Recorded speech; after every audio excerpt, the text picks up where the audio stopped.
A tenacious toddler infiltrates one of the most secure places on the planet. Plus, a paralyzed man stands again. And could we be on the verge of a universal language? This is our weekly segment, Anything But Politics. I'm Jenna, and this is Smarter News.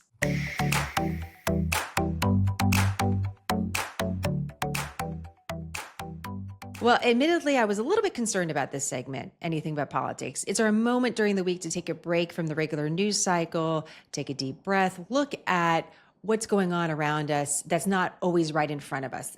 What are the stories that we should be covering or are interesting to cover that don't get top billing, because we have a lot of really important stories happening around the world.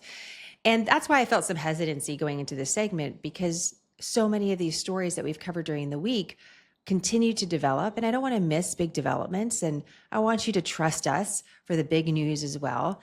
But last night I was reflecting on this and I thought, no, this is important to actually take a break from the regular news cycle, because when we talk about the 24-hour news cycle, that's actually inaccurate. There is no 24-hour news cycle. The news cycle is infinity. It's just constant all the time. And one of the things that does that's really negative, there's some great parts of that, which are that when we're in breaking news environments, or when we really need information, the speed in which information can travel is just remarkable. Now, that's also true for information that's not factual, and we know that that can cause a problem.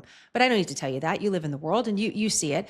But one of the things that happened in the news cycle when it was not an infinite news cycle, we would have these moments of breaks sort of built in throughout the day. You had your morning newspaper, you had your evening news, and during those different periods of time, and sometimes, by the way, you would have an AM edition of the paper and a PM edition of the paper, you could let go of those stories and wait to see a summary of the developments at the end of the day. And it was very clear when you learned something new. Now, when stories develop, any little thing is a development, but they're not all equal in value. So, for example, we've received a lot of the same answers from the administration on this story regarding the Atlantic and this text string over Signal and American officials using this platform. And even if the American officials are saying the same thing, if they're saying it on a different day in a different setting, it's a development and it's news. But we're not necessarily learning more. So we're getting a flood of content and information that's not necessarily high quality. And again, there's a value to kind of watching a story develop step by step, but it also can be confusing, and it doesn't allow us that time to take a breath and step back and think about, what did we really see? For example, the more and more I think about this Atlantic story, I actually think there's an angle that we're not covering. And this is Anything But Politics, and this is actually not a political angle. This is actually a really interesting angle, which is, it's easy to forget when we're covering political news that these people work for us. We don't work for them. And the reason why that's important is that anything that they do, we own. So when they communicate, those records are our records. And if they're communicating on a platform that no one really realizes they're communicating on, and we don't know if that's the case there because apparently Signal is being used throughout the government, the question is, well, where do those records go? And even if the records are classified or top secret, they still go somewhere. Even if I don't have access to it, it still belongs to the public and it's archived. And that's part of this story too. Again, didn't get a lot of coverage, but is an interesting angle. And perhaps I arrived on that just because I took a second to think about it. Otherwise, I'm chasing these developments moment by moment. So I actually think it's good for us to take a little bit of a break and take a deep breath and think about some of these stories, some of which you probably saw covered this week, maybe some of them that you didn't, just to sort of cleanse our mind. The developments will be there on these other stories. And when they are, we want to be really clear that it's new information, and we want to be very clear about why it matters and how it could potentially change the story. So I think these built-in breaks on Friday are actually important. So that's my little argument. That's my little TED Talk today. Thanks for coming to it. So let's start with it. This is actually a story that got a lot of attention this week, but I'm going to take a little bit of a different twist on it. One of the most secure places on the planet is no match for a toddler. And any parent could have told you that. You leave your toddler alone just for a second. I mean, you just need to go to the bathroom. You know, something that seems so normal. And it's amazing not only where your toddler can go, but what they can get into, what sort of trouble they can get into, which is why you're never supposed to take your eyes off them. But even if you have your eyes on them, they can do strange things like slip through the fence of the White House and wind up in a secure location where they're not supposed to be. And that's what happened to a toddler this week. When I first saw this headline, I thought, wait a minute, is this an old headline? Because this actually happened in the spring in 2023, almost the same time of year. You have a lot of tourists in DC. You have peak bloom coming for the cherry trees. It's a beautiful time to be there. Lots of families are there. And so we actually had something similar happen a couple of years ago. But no, this is a new incident. This is a new incident. We don't have a lot of information about this toddler specifically, what the family was doing, but it was evening at the White House. He slips through the fence. And of course, that just raises all sorts of questions, which is, we know, toddlers are nimble, but like, how did he actually do that? And one of the other things I'm just curious about is, what about this fence? Like, is this good enough? Do we need to do something different? And that led me to think, well, what about the history of the White House fence? Because it actually has a very interesting history. For a long time in American history, you could have pretty good access to the White House. In fact, at times, some presidents realized that they were going to have to put more security measures in place because people were trying to take photos with their children, or they were coming up to the door and knocking and looking to, say hello. And obviously that was a little bit of a disruption, let alone a security threat. So here's a little bit of a history of the White House fence, just because I thought this was sort of interesting to think about. So President Thomas Jefferson is the one that actually started to put a little bit of a barrier around the White House. It started with a wooden fence and then quickly moved to a low stone wall. This was very strategic. Remember, Thomas Jefferson was very strategic about architecture. He did not want views to be impeded. So he didn't want a big fence around the White House, but he wanted enough of a barrier to keep the livestock away from the front door of the White House. So he put this stone wall in place that actually survived for several decades, right up until about the 1830s. In the 1830s, we start seeing the use of an iron gate. And so now we're starting to move to not what it looks like today, but more of that feeling of something that looks a little bit more serious. So 1830s Iron Gate. Now we're going to move towards the Civil War, the assassination of President Lincoln. Now you have President Grant in office, and he's getting a little bit more concerned. So he expands the fence. He's also expanding the grounds around the White House, what he's considering this is our White House property. And the fence expands there. But from my reading of it from the White House Historical Association, it appears that people could still enter the grounds. They just had to leave at night. And then it was really up to every other following president to decide how they actually wanted to police the grounds. It wasn't just a universal thing. So different presidents had different ways of looking at security around the White House. Again, many of them encountered their own problems or their own challenges and then adjusted because of that. For example, their child being asked for a photograph or something to that extent. It was really around World War I, World War II, where we're starting to see security again look a little bit more modern. We're seeing the fence line expand. When you see the old photos, though, of the White House, you realize that the previous fences weren't really tall. And in fact, they weren't really tall until really around modern times. So although the perimeter became more secure over the last 100 years, meaning that we had maybe more barriers put into place, or the street was closed off to traffic, or pedestrians were limited in certain areas in front of the fence actually stayed relatively low. It wasn't like this big, tall, imposing fence. That changed in 2015. So in 2015, there were these anti-climb features, these metal spikes. They could be temporary. So you could put them on, you could take them off. Apparently, that's how it's described. It looks like they're probably left on there, though. It was something that you could put on that had pretty serious spikes to deter people hopping the fence. Again, the fence is low. So then we moved to solve that problem in 2019. In 2019, so we're getting into the Trump administration. This was approved actually before about the year he came into office. The fence around the White House grows to 13 feet tall. So it doubles in size. But here's what happens when it doubles in size. The length between the spikes, I was talking about the spikes at the top. I don't know exactly what to call. I need a fence maker here on call. So you have an iron gate or a steel now. It's a steel gate because it needs to be stronger so that a car can't smash through it. Okay, so we change the material. We make it real tall so you can't hop over it. We got the spikes on the top.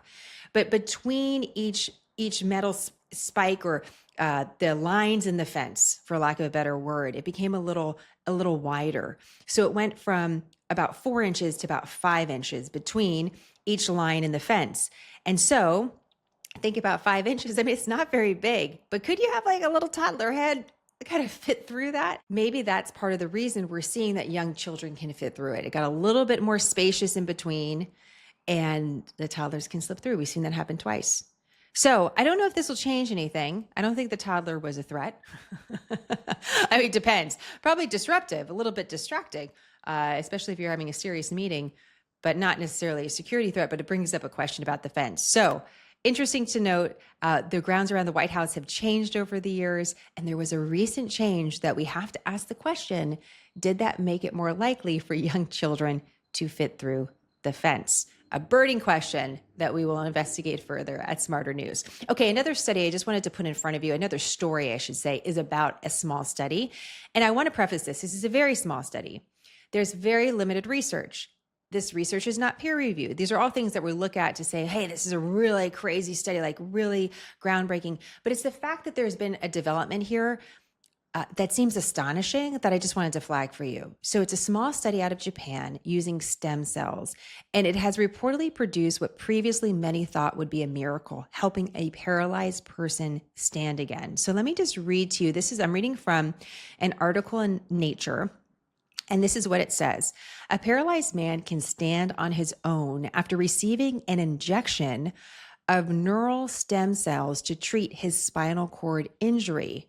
The Japanese man was one of 4 individuals in a first of its kind trial that used reprogrammed stem cells to treat people who are paralyzed. Okay, wait a second. What are reprogrammed stem cells? It goes on. Reprogrammed stems are created by reverting adult cells to an embryonic-like state from which they can be coaxed to develop into other cell types. So coaxed to develop into a way that can be healing for the body. One thing to note is researchers inject these individuals. There's 4 paralyzed people, and we don't have too many details on them right now. And we don't know how similar are their injuries. That would be a really interesting thing to find a little bit more about. I'd like to reach out to the researchers here, in fact. So 1 year after this study takes place, the researchers say they did not observe any serious adverse effects. And that here's sort of the breakdown of the 4 people. So you have 2 of the participants that did not show improvements at all to their ability to feel or move in the lowest section of their spinal cord. 1 individual moved up in classification in the period after surgery, so can move some of their arm and leg muscles, but cannot stand on their own. Another individual improved to a level D. Normal function is classified as E and can stand independently. This is a quote from one of the researchers. That person is now training to walk. This is a dramatic recovery. So 25%, let's take a look, right? 25%, 1 out of 4, saw these remarkable results. We don't know if it can be repeated, but a fascinating enough headline to ask questions about what's next in this research. And again, something to have on our radar of what could be truly remarkable, that someone with an injury could recover to the point, a severe injury, where they can't walk, they can't move like they normally did or previously did in their life. And then they're able to receive these reprogrammed stem cells and stand and potentially walk again. We should watch this body of research. Could be a huge breakthrough. Wanted to flag it for you. And finally, this is a report to watch. You know, I'm always hesitant in the regular news cycle. I want everything on the record. I don't like reports of reports of reports. However, because we're coming up on the summer, there's going to be a lot of people traveling. And, you know, it's easy to fall victim to a miscommunication, even when we speak the same language as someone, right? I mean, it's very easy to do. And then you go to a foreign country and you make all sorts of mistakes. You can't really communicate. You get yourself into trouble. I remember studying abroad in Spain, a lot of really silly mistakes that I found myself in embarrassing situations. Just this past summer, I was in a rural part of France and I forgot my son's eardrops. And I had to go to a doctor on the weekend, which, by the way, is not easy to do in France, let alone rural France. And thank goodness we had Google Translate, because I could actually have the name of the medication translated and I was able to access it. But honestly, without that, I don't know what would have happened. So there's a couple of reasons why I just wanted to, again, flag this report. It's only a report, and it originally comes from a Bloomberg journalist, Mark Gurman, who is taking a look at Apple. Apparently, Apple is working on a real-time translation feature for their AirPods. So these earphones that a lot of people walk around with on a regular basis. So let's say someone is speaking Spanish to me. I have my AirPods in, and as they're speaking in real time, I am hearing them in English. And that apparently there could be another component where if I have my phone and then I start speaking, my phone will say to them in Spanish what I'm saying in real time. I mean, pretty amazing, right? Now, I don't have a Google phone, but apparently Google has tried this in their Pixel Buds a couple years ago.